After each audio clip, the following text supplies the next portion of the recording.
Om Namo Bhagavate Vasudevaya. Narayanam Namaskritya Naram Chaiva Narottamam Devim Saraswatim Vyasam Tato Jayam Nashtaprayeshu Abhadreshu Nityam Bhagavata Sevaya Bhagavati Uttam Shloke Bhaktir Bhavati Naishtiki.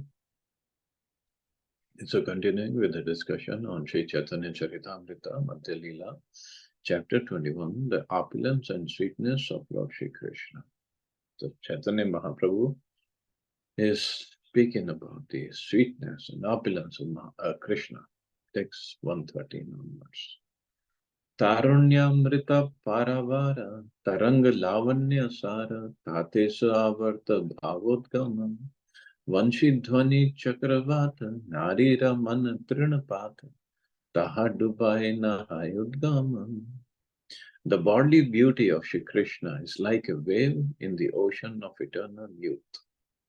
In that great ocean is the whirlpool of the awakening of ecstatic love. The vibration of Krishna's flute is like a whirlwind, and the flickering minds of the gopis are like straws and dry leaves. After they fall down in the whirlwind, they never rise again, but remain eternally at the lotus feet of Krishna. Very poetic verse. सखी है कौन तप कैला गोपी गान कृष्ण रूप सो माधुरी PV PV नेत्र भारी श्लाघ्य करे जन्म तनुमान. Oh, my dear friend, what severe austerities have the gopis performed to drink his transcendental beauty and sweetness through their eyes in complete fulfillment. Thus they glorify their births, bodies, and minds. ये माधुरीरा ऊर्ध्व आन नाही यार समान पर व्योमे स्वरूपेर गहने ये हो सब अवतारी पर व्योम अधिकारी ए माधुर्य नाही Narayani. The sweetness of Krishna's beauty enjoyed by the gopis is unparalleled. Nothing is equal to or greater than such ecstatic sweetness. Even the predominating deities of the Vaikuntha planets, the Narayans, do not possess such sweetness. Indeed, none of the incarnations of Krishna up to Narayan possess such transcendental beauty.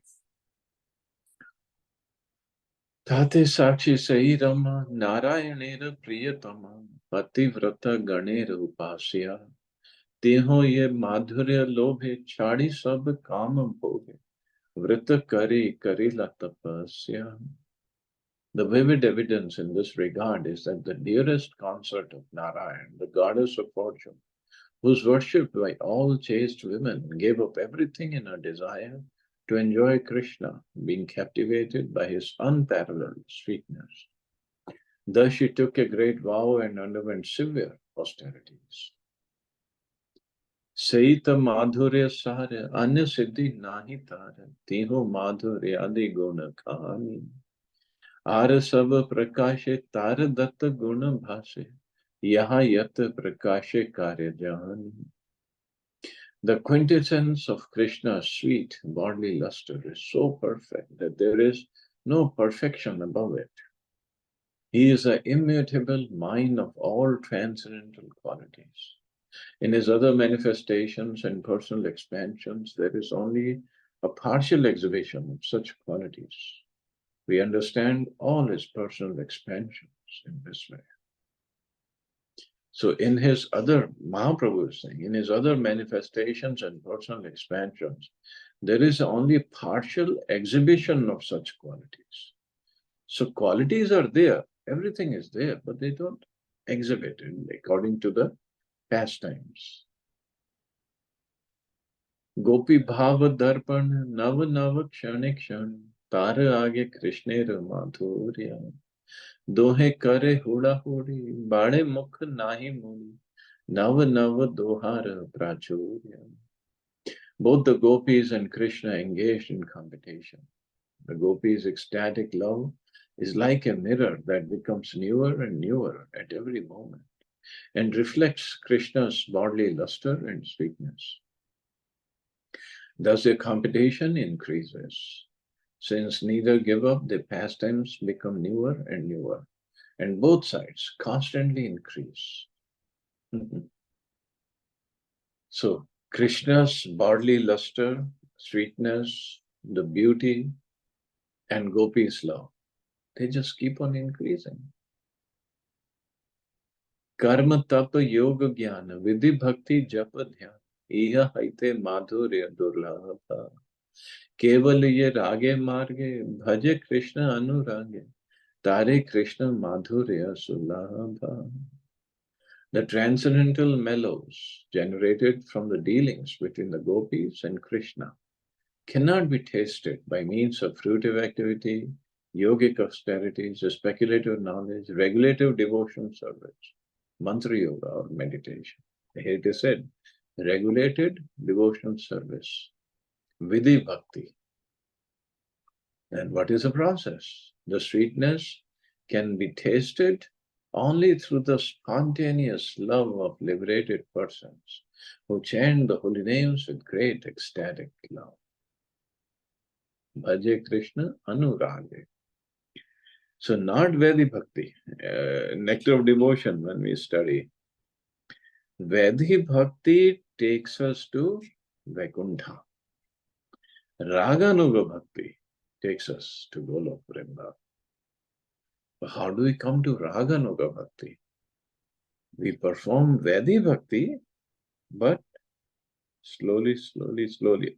Well, there are two understandings of this. One says Vedi Bhakti, keep on performing and we develop love for Krishna and slowly, slowly, slowly we transform it into Raganuga Bhakti. Other understanding is we perform Raganuga Bhakti. Simple as that. Even from the beginning. Is there some love for Krishna? And we follow the rules. We follow the rules of Vedi Bhakti, but the mood is of Raganuga Bhakti. And then slowly, slowly, slowly, when Raganuga Bhakti becomes perfect. In the beginning, yes, it's not perfect, but it becomes perfect. So either way, whichever way we want to understand, but it's a Raganuga Bhakti that takes a devotee to Goloka Vrindavan. Sei Rupa Vrajashraya Aishwarya Madhurya Maya Divya Guna Gana Ratnalaya Anera Vaibhava Satta Krishna Datta Bhagavata Krishna Sarva Anchi Sarvashraya. Such ecstatic transactions between Krishna and the gopis are possible only in Vrindavan, which is full of the opulences of transcendental love. The form of Krishna is the original source of all transcendental qualities. It's like a mine of gems. The opulences belonging to all the personal expansions of Krishna are to be understood to be bestowed by Krishna. Therefore, Krishna is the original source and shelter of everyone.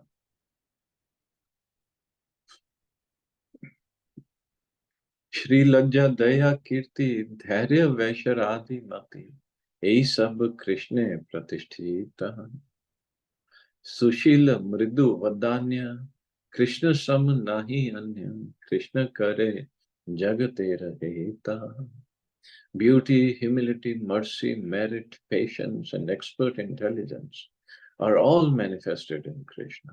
But besides these, Krishna has other qualities like good behavior, mildness, and magnanimity. He also performs welfare activities for the whole world. All these qualities are not visible in expansions like Narayana.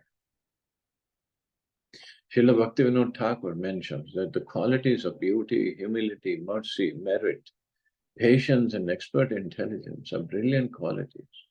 And when they are exhibited in the person of Narayan, one should know that they are bestowed upon Narayan Bhai Krishna. Good behavior, mildness, and magnanimity are found only in Krishna. Only Krishna performs welfare activities for the whole world. So only Krishna performs welfare activity.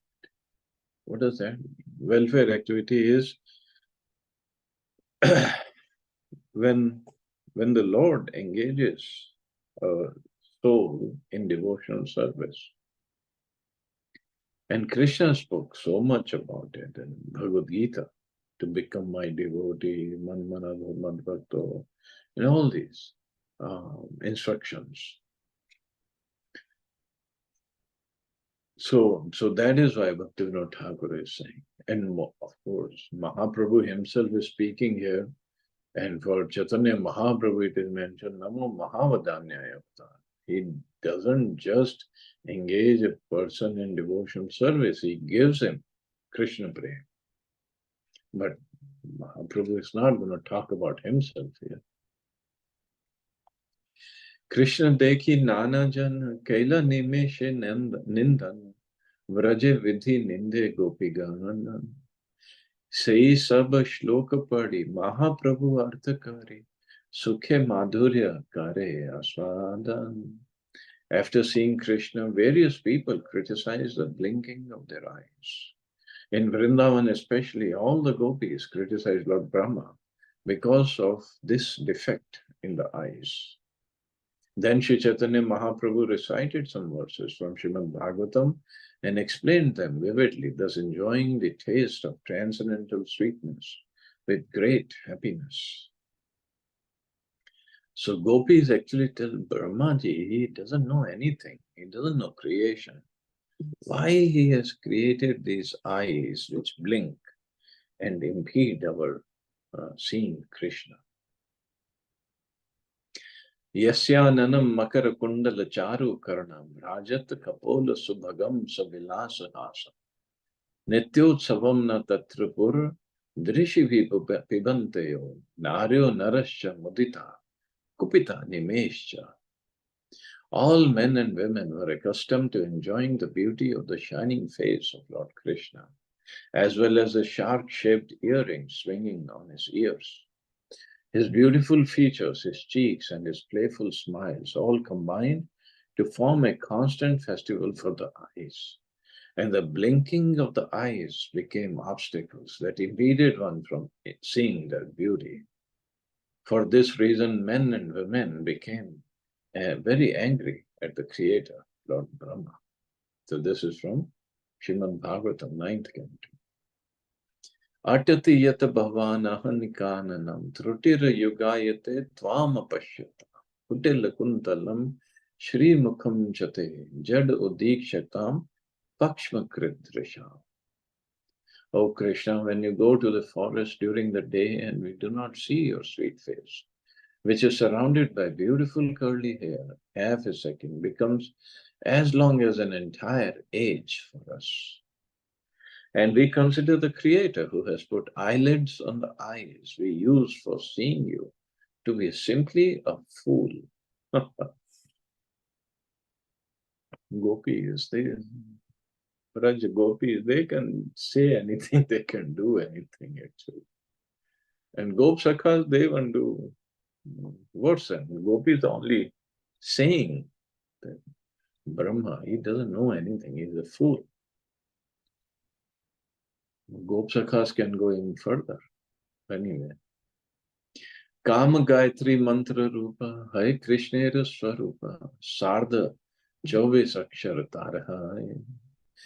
Se Akshar Chandra Hai, Krishna Kari Udai, Trijakata Kaila Kamamai. Krishna, the Supreme Personality of God, is identical with the Vedic hymn known as Kam Gayatri, which is composed of 24 and a half syllables. Those syllables are compared to moons that arise in Krishna. Thus all three worlds are filled with desire. Sakhi hai Krishna mukh dvij raj raj, Krishna vapu simhasane, vashi rajya sasane, kare sange chandrera samaj. The face of Krishna is the king of all moons, and the body of Krishna is the throne. Thus, the king governs a society of moons. Krishna's face is considered the king of moons, and his body is considered the throne. All the other Chandras or moons are considered to be subordinate. His left cheek is a moon, and his right cheek is a moon.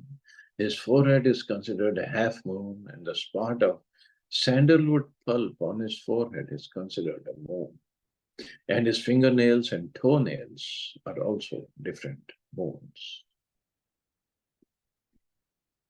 So many 24 and a half moons are mentioned on Krishna's body. Dui gandas shuchikan jini mani sudarpan sei dui purna chandrajan lalate ashtami indu tahate chandan bindu e sei ek purna chandraman. Krishna has two cheeks that shine like glowing gems. Both are considered full moons. His forehead is considered a half moon, and the spot of sandalwood there is considered a full moon. Kar nakh chandrer hata, vanshi upare kare nata, tara gita murli ratana, pad nakh chandragana, tale kare nartana, nuburera dhvani yargan. His fingernails are many full moons, and they dance on the flute in his hands. Their songs is the melody of that flute. His toenails are also many full moons, and they dance on the ground. Their song is the jingling of his ankle bells. Wow. नाचे मकर कुंडल नेत्र लीला कामल विलासी राजा सतत नाचाए भ्रु धनु नेत्र बाण धनुर्गुण दुई Khan Nari man lakshya vindhetai. Krishna's face is the enjoyer king. That full moon face makes his sharp-shaped earrings and lotus eyes dance. His eyebrows are like bows and his eyes are like arrows. His ears are fixed on the string of that bow. And when his eyes are spread to his ears, he pierces the hearts of the gopis. Ei chandera badanata, pashari chandera hata, vini mule vilai nijamreta.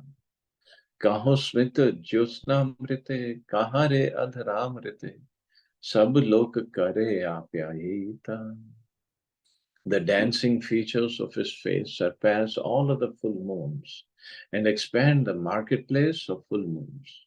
Although priceless, the nectar of Krishna's face is distributed to everyone. Some purchase the moon rays of his sweet smiles, and others purchase the nectar of his lips. Thus he pleases everyone.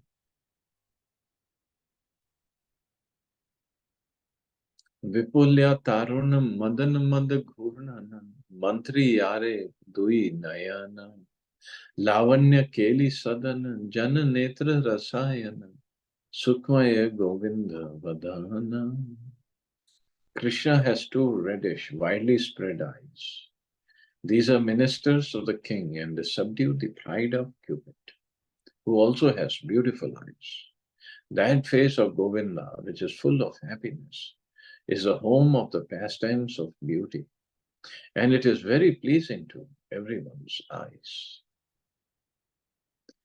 And so much of description given about Krishna, Krishna's beauty, his face, and we read about Radharani earlier.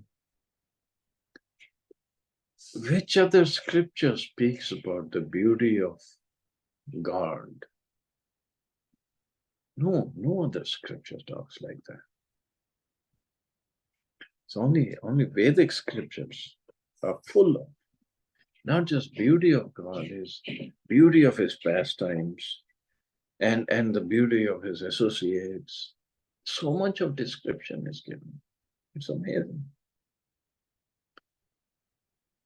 Yara punya punja phale se mukha darshan mile dui aanki ki karibe paai Dviguna bade trishna lobha, pite nare manak shobha, dukhe kare vidhira nindani.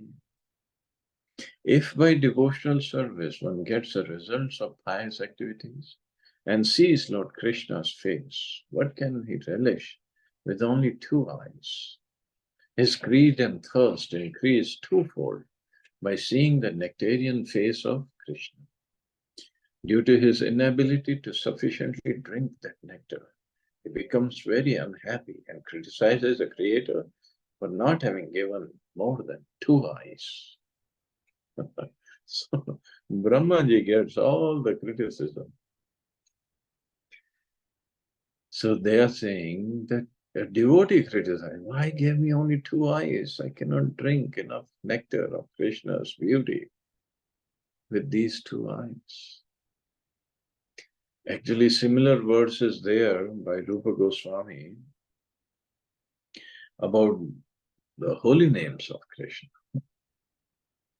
He said, there is so much of nectar in the holy names of Krishna. I wish I had millions of tongues with which to speak, to chant those holy names, and millions of ears to hear those holy names.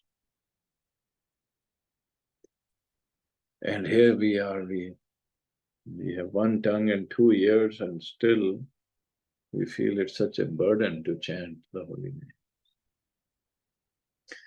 Na dile ke lakshya koti, sabe dile anki kuduti, tate dila nimesha achada. Vidhi jad tapodhan rasa shunya taraman, nahi jane yogya srijan. When the onlooker of Krishna's face becomes dissatisfied in this, he thinks, why didn't the Creator give me thousands and millions of eyes? Why has he given me only two? Even these two eyes are disturbed by blinking, which keeps me from continuously seeing Krishna's face. Thus one accuses the Creator of being dry and tasteless due to engaging in severe austerities. The Creator is only a dry manufacturer. He does not know how to create and set things in the proper places. Ye dekhi be Krishnanan, dar kare duinayan, vidhi haya hena vichara. Mor yadi bola dhare, koti aanki tar kare, tabe jani yogya srishtitara. The Creator says, let those who will see Krishna's beautiful face have two eyes. Just see the lack of consideration exhibited by this person posing as a creator. If the Creator took my advice, he would then give millions of eyes to the person who intends to see Sri Krishna's face. If the Creator will accept this advice, then I would say that he is competent in his work. Krishnanga Madhurya Sindhu Sumadhura Mukha Indu Ati Madhu Smita Sukirane Ei tine lagila man lobhe kare aswadan shloka pade suhasta chala. The transcendental form of Lord Shri Krishna is compared to an ocean of sweetness. A particularly extraordinary vision is the moon above that ocean, Shri Krishna's face. And an even more extraordinary vision is a smile, which is sweeter than sweet and is like shining beams of moonlight. While speaking of these things with Sanatana Goswami, Sri Chaitanya Mahaprabhu began to remember one thing after another. Moving his hands in ecstasy, he recited a verse. Madhuram madhuram vapurasya vibhor, madhuram madhuram vadanam madhuram. Madhu gandhi mridu smitam etad aho, madhuram madhuram madhuram madhuram. O my Lord, the transcendental body of Krishna is very sweet, and his face is even sweeter than his body. But his soft smile, which has the fragrance of honey, is sweeter still. This verse is quoted from Krishna Karnamrit by Bilmangal. In fact, Vallabhacharya, he has written a whole bhajan, Madhurashtakam. Adharam Madhuram Vadanam Madhuram. Beautiful bhajan. Sanatana Krishna Madhurya Amritera Sindhu More Mana Shani Pati Sabe Pite Kare Mati Durdeva Vaidya Nadeya Ekabindu. My dear Sanatan, the sweetness of Krishna's personality is just like an ocean of ambrosia. Although my mind is now afflicted by convulsive diseases, and I wish to drink that entire ocean, the repression physician does not allow me to drink even one drop.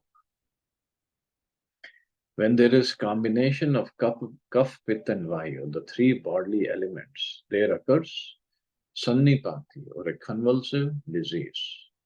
Lord Chaitanya said, this disease of mine is caused by the personal features of Lord Krishna. The three elements are the beauty of Krishna's body, the beauty of his face, and the beauty of his smile. Stricken by these three beauties, my mind goes into convulsions. Means I cannot think straight. It wishes to drink the ocean of Krishna's beauty, but because I'm undergoing convulsions, my physician, who's Shri Krishna himself, does not even allow me to take a drop of water from that ocean. Shri Chaitanya Mahaprabhu was ecstatic in this way because he was presenting himself in the mood of the gopis. The gopis wanted to drink the ocean of sweetness arising from the bodily features of Krishna. But Krishna did not allow them to come near. Consequently, their desire to meet Krishna increased, and being unable to drink the ambrosia of Krishna's bodily features, they became very unhappy.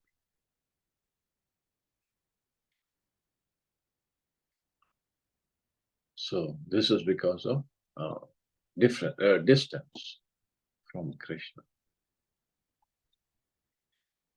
Krishnanga Lavanya Pura Madhur Haite Sumadhura Tate Ye Mukha Sudhakara Madhur Haite Sumadhura Taha Haite Sumadhura Tar Ye Smita Jyotsna Bhara. Krishna's body is a city of attractive features, and it is sweeter than sweet. His face, which is like the moon, is sweeter still. And the supremely sweet, gentle smile on that moon-like face is like rays of moonshine. The smile on Krishna's face, which is just like the smiling of the moon, generates greater and greater happiness for the gopis. Madhur haite sumadhur, taha hite sumadhur, taha hite ati sumadhura. Apanar ek karne, vyape sabe tribhuvane, dash dik vyape yara pura. The beauty of Krishna's smile is the sweetest feature of all. His smile is like a full moon that spreads its rays throughout the three worlds. Golok Vrindavan, the spiritual sky of the Vaikunthas, and Devi Dham, the material world. Thus Krishna's shining beauty spreads in all 10 directions. Smit Kirana Sukkar Pure, Paise Adhar Madhure, Sei Madhu Matae Tribhuvane. Vanshi Chidra Akashe, Tar Guna Shabde Paise, Dhvani Rupe Paya Parinam. His slight smiling and fragrant illumination are compared to camphor, which enters the sweetness of his lips.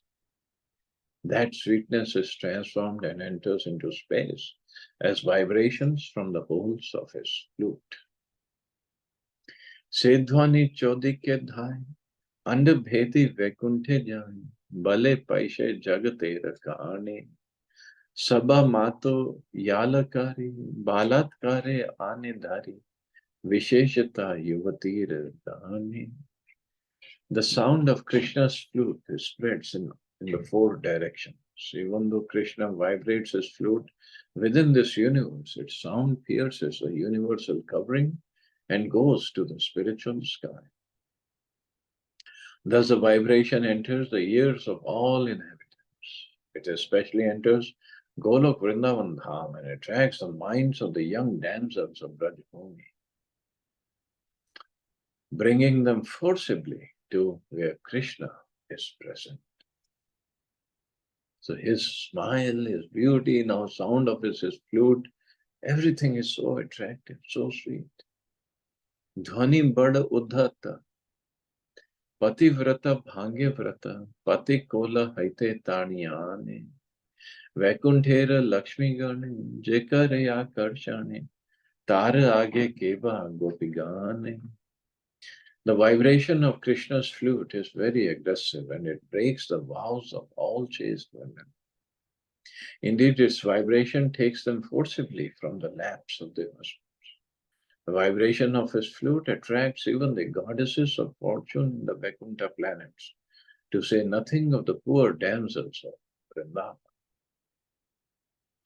निवि खसाय पति आगे गृह धर्म कराय त्यागे बल धरि आने कृष्ण स्थाने लोक धर्म लज्जा भाए सब ज्ञान लुप्त है ऐछे नाचाए सब नारी गाने.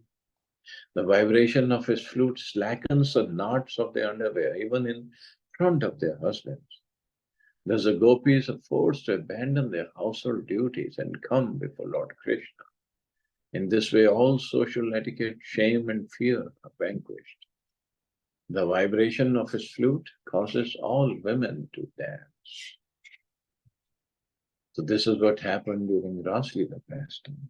He just played on his flute at the banks of Yamuna. All the gopis ran in the middle of the night. कानेर भीतर वासा करे आपने ताहा सदा सुरे अन्य शब्द न दे प्रवेशी थे आन कथा न सुने कान आन बलिते बुलाए आन यही कृष्णेर वंशीर चरिते. The vibration of his flute is just like a bird that creates a nest within the ears of the gopis and always remains prominent there, not allowing any other sound to enter their ears. Indeed, the gopis cannot hear anything else, nor are they able to concentrate on anything else, not even to give a suitable reply. Such are the effects of the vibration of Krishna's flute. The vibration of Krishna's flute is always prominent in the ears of the gopis. Naturally, they cannot hear anything else. Constant remembrance of the holy sound of Krishna's flute keeps them enlightened and enlivened, and they do not allow any other sound to enter their ears. Since their attention is fixed on Krishna's flute, they cannot divert their minds to any other subject. In other words, a devotee who has heard the sound of Krishna's flute forgets to talk or hear of any other subject. This vibration of Krishna's flute is represented by the Hare Krishna Maha Mantra. A serious devotee of the Lord who chants and hears this transcendental vibration becomes so accustomed to it that he cannot divert his attention to any subject matter not related to Krishna's blissful characteristics and paraphernalia. So, for us, the vibration of Krishna's flute is Hare Krishna Mahamantra. Kuna kahe bahe gyane, ana kahite kahilu ane, Krishna kripa tumara upare. Mora chitta brahma kare, nijashware madhuri, or mukhe shunaye tumare. Resuming his external consciousness, Sri Chaitanya Mahaprabhu told Sanatana Goswami, I have not spoken of what I intended. Lord Krishna is very merciful to you because by bewildering my mind, he has revealed his personal opulence and sweetness. He has caused you to hear all these things from me for your understanding. Sri Chaitanya Mahaprabhu admitted that he was speaking like a madman, which he should not have done for the understanding of those who are externally situated. Statements about Krishna's body, his characteristics, and his flute would appear like a madman's statement to a mundane person. It was actually a fact that Krishna wanted to reveal himself to Sanatana Goswami due to his specific mercy upon him. Somehow or other, Krishna explained himself and his flute to Sanatana Goswami through the mouth of Sri Chaitanya Mahaprabhu, who appeared as though mad. Sri Chaitanya Mahaprabhu admitted that he wanted to tell Sanatana Goswami something else, But somehow or other, in transcendental ecstasy, he spoke of a different subject matter. But great, we heard it from Mahaprabhu himself.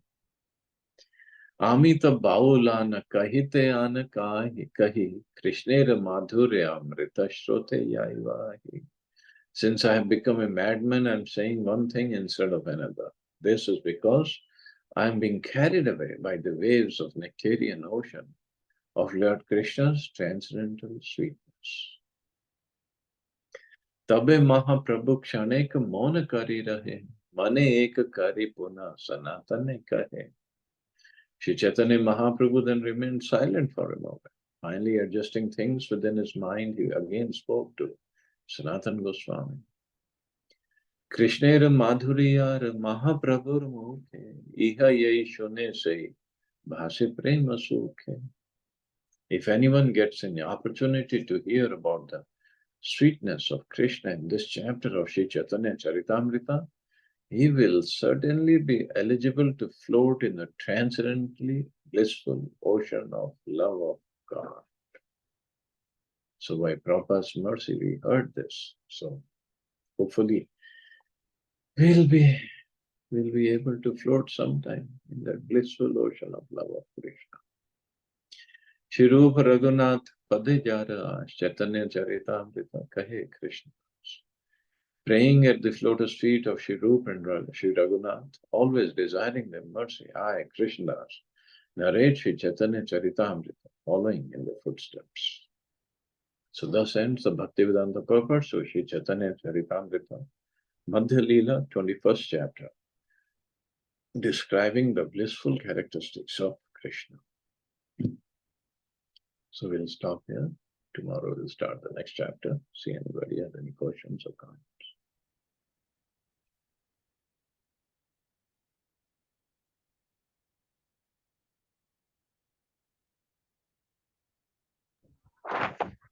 Nice class, Prabhuji. Very sweet and beautiful. Yeah, I know. Thank you.